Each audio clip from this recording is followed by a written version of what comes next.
Yo, hello there. So, everyone complains about the Sylas matchup, and I know my voice sounds really weird in this video, but I'm just ill.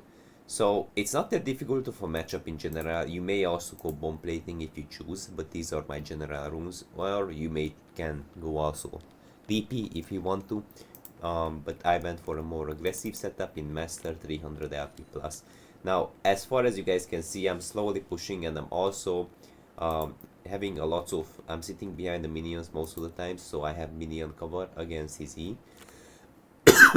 And note that here, what we are aiming to do is that we try to punish him as as soon as he either CS's with his Q or gives up his E.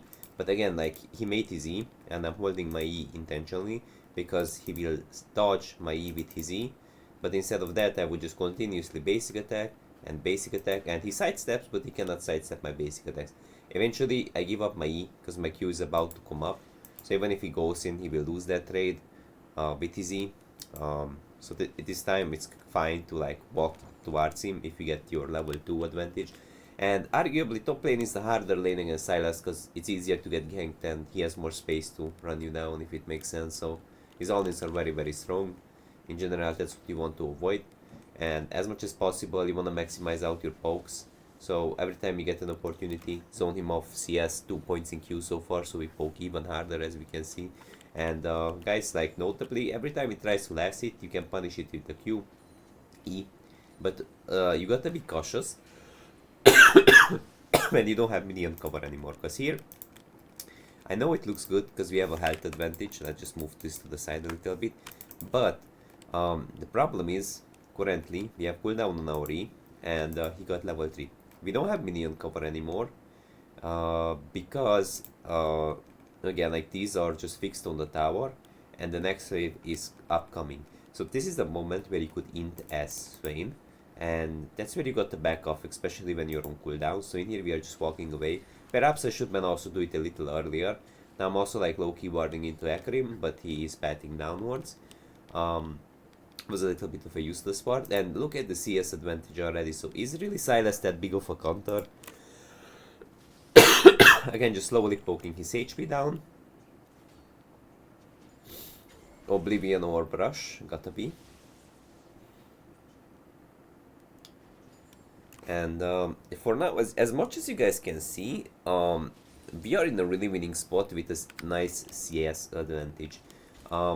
You'd like, look, he's trying to get the cannon, we punish with E, oh, we missed it, but we hit our Q, and again, same logic, we don't have minion cover. I know we have a HP advantage, but we have cooldowns, and his all-in can take down, as a perspective, more than half of your HP, because his flat numbers are pretty high. I mean, his scalings are also pretty high, so it's kind of like, he has like a very strong all-in because this gives 125% attack speed and empowered basic attacks, say, good perspective, so because it does magic damage and most of the champs have lower MR than armor, it will deal more than physical damage.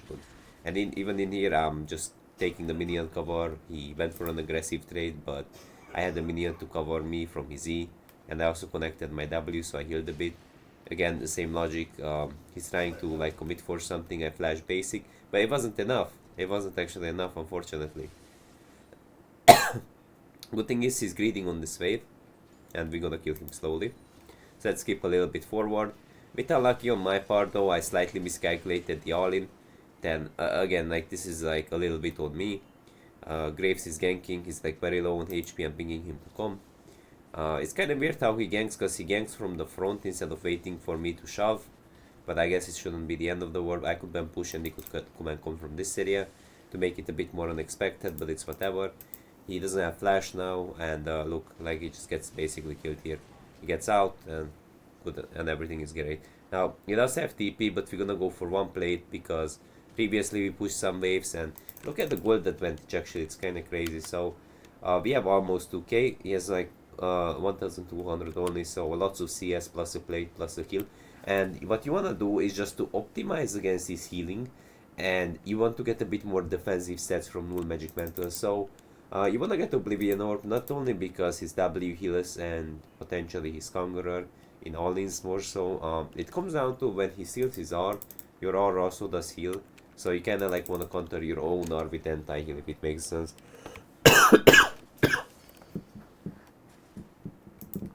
Because it's harder for him to sort of short trade into you and get out positively ever if you have Oblivion Orb.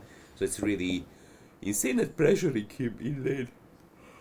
Oh damn, my voice is cracked. In here we are holding the wave on my side, so the only way Sylas trades if he goes in with his E, otherwise his Q is very impotent, and like this I have like a very happy spot, a safe space to trade and also to sort of harass him. That's what you want to do as a mage. I connected my EQW, he will try to go for an E, but he takes a tower shot. Nautilus collapses. I should ban Q the wave a little faster, but it should be fine.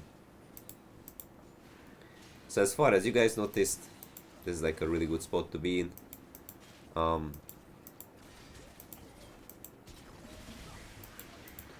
really good all-in. Gets his electrocute. Now, if Nautilus doesn't shows up, you can play it out a little bit differently out, but I think the outcome would be the same-ish, cause like it had like 200-ish damage, I think, with this, but it's like W is coming, I guess. But it's like he wouldn't really kill me with his R, he wouldn't really kill me. My Q is coming. His Q does like 287, E is coming. I did do some damage, so I can't 100% say if you know, if this guy wouldn't be here, I wouldn't kill him anyways, but I believe so. I believe so, because my E was also coming. Because like you can, he has no flash, and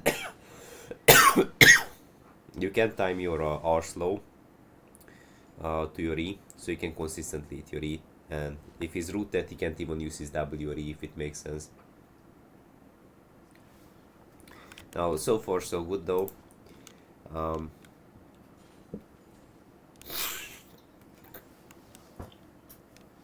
Okay.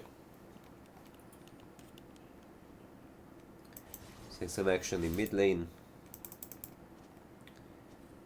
And save space again, stay behind minions as much as possible. Position again, I'm not walking up even though I have a huge item advantage because it's Sylas, and if he gets a heavy trade into me, I lose so much of my HP.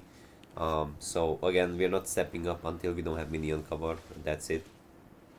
But look at this shit, guys. Like this, trades like an animal, and now we get ganked. Now we get ganked, and things even up a little bit more. It's a bit unfortunate I didn't even press Q for some reason, but I should ban probably. Because if I press Q, I think Sakarim would lose bunch of HP. He wouldn't heal that much on Triumph, and maybe Bard kills him. Let's see if Bard would kill. I think yes. I think yes. That was a slight misplay on my part. Look, if I went for a close Q, I would anti-heal him. It's kind of crazy, right? So, 305 plus anti-heal. Yeah, I think this Bard could find a kill here. That's on me for not pressing Q. Okay, there was no way of me escaping, right? So, and I would assume Triumph doesn't heal that much, and I look like the guy escapes with a very little HP and shit. Maybe it would. You know, like he kinda needs to hit his Q as well, so I would say in that sense then it would work out, no? Then I pinged Bard to pick up the wave because we lost more than 200 gold here, you know, it was a cannon wave, but he kinda CBA'd. We continue building our item. See forward. And look at this guy. So for now he has his alternative building towards Protopelt, and I have my own items, you know, anti-heal building towards my Blackfire torch. And as much as you guys can see, we can also really nicely secure these basically like plates, and I can, meantime he's CSing, I can punish him because he doesn't even have his E. So like again, like every time he's trying to last it, you're just gonna like poke as efficiently as possible, and at this point he's too low to all in me, so it wouldn't be practical for him to go in because I have my ignite and all that. And in here we had like a messy dive, I think. Like at the beginning it was messy, so Nautilus rotated, but I want to explain what happens if Nautilus doesn't. It takes a little bit more time to poke him down, but then you'll be able to kill him slowly. He can't hold in you at this point. Missing some Qs here and there. The W was a bit off, but Nautilus hook was a little bit late, I would say, but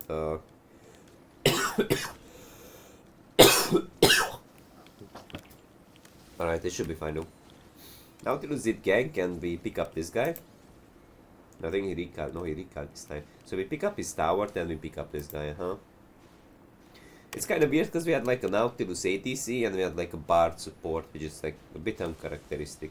So normally in your case you need to ward and you need to poke him down a bit more to all in or just get his plates, you know. But we got the gank here, so depends. If you get the gank, you can do the same thing, obviously. This is a perspective. Now at this point the laning phase is over, so that's it for now, guys. Have a nice day. See you guys in the next one.